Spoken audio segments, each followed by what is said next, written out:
Hello friends, welcome to my channel. അപ്പോൾ ഇന്നൊരു cooking video ആയിട്ടോ വന്നിരിക്കുന്നത്. മാമിയാണ് നമുക്ക് വേണ്ടിയിട്ട് ഉണ്ടാക്കി തരാൻ പോകുന്നത്. 4 മണിക്കൊക്കെ നമുക്ക് ഉണ്ടാക്കാൻ പറ്റിയിട്ടുള്ള ഒരു വിഭവം ആട്ടോ ഇത്, ലെമൺ പോഹ.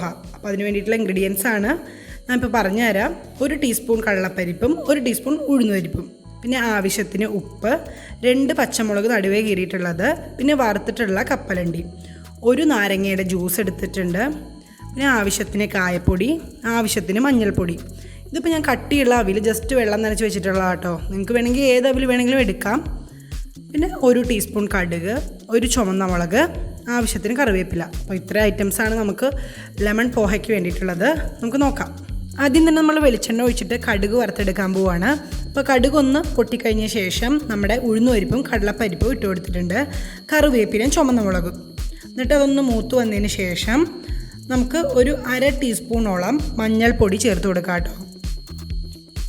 ഇതിന് മുമ്പുള്ള വീഡിയോയിൽ പറഞ്ഞിട്ടുണ്ട്, നമ്മൾ എണ്ണയിലേക്ക് മഞ്ഞൾപ്പൊടി ഇടുമ്പോഴാണ് ആ ഒരു പച്ച മണം മാറി കിട്ടുന്നത്.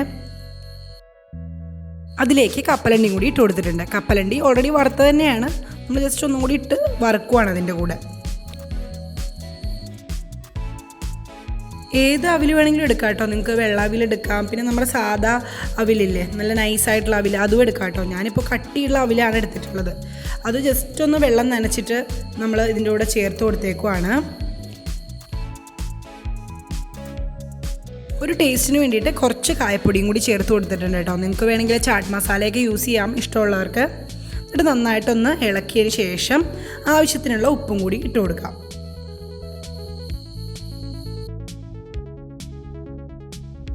ഇനി നമുക്ക് നമ്മുടെ മെയിൻ ആയിട്ടുള്ള നാരങ്ങാ നീരും കൂടി ചേർത്ത് കൊടുക്കുകയാണ്. എന്നിട്ട് നന്നായിട്ടൊന്ന് ഇളക്കി കൊടുക്കാം. ഇനി നമുക്ക് ജസ്റ്റ് ആ എരിവും പുളിയും എല്ലാം ഒന്ന് ബാലൻസ് ചെയ്യാൻ വേണ്ടിയിട്ട് ഒരു ടീസ്പൂണോളം പഞ്ചസാരയും കൂടി ചേർത്ത് കൊടുത്തിട്ടുണ്ട് കേട്ടോ. അത് ഇഷ്ടമുള്ളവർ ഇട്ടാൽ മതി, അല്ലെങ്കിൽ അത് സ്കിപ്പ് ചെയ്യാം. എന്നിട്ട് നന്നായിട്ടൊന്ന് ഇളക്കിയതിന് ശേഷം നമുക്ക് നമ്മുടെ പ്ലേറ്റിലേക്ക് മാറ്റാവുന്നതാണ്. ഈസി ആയിട്ട് നമുക്ക് ഉണ്ടാക്കിയെടുക്കാൻ പറ്റുന്ന ഒരു 4 മണി വിഭവം ആട്ടോ ഇത്. അപ്പോൾ എല്ലാവരും ഒന്ന് ട്രൈ ചെയ്ത് നോക്കുക. ഒരുപാട് ഹെൽത്തി ആയിട്ടുള്ളൊരു വിഭവം കൂടിയാണ്. അപ്പോൾ നിങ്ങൾക്ക് വീഡിയോ ഇഷ്ടമായിട്ടുണ്ടെങ്കിൽ ലൈക്ക് ചെയ്യുക, ഷെയർ ചെയ്യുക, സബ്സ്ക്രൈബ് ചെയ്യുക. പിന്നെ നിങ്ങളുടെ ഫാമിലീസിനും ഫ്രണ്ട്സിനും ഒക്കെ ഒന്ന് ഷെയർ ചെയ്ത് കൊടുക്കാം കേട്ടോ. അപ്പോൾ അടുത്ത വീഡിയോ ആയിട്ട് കാണുന്നവരെ ബൈ.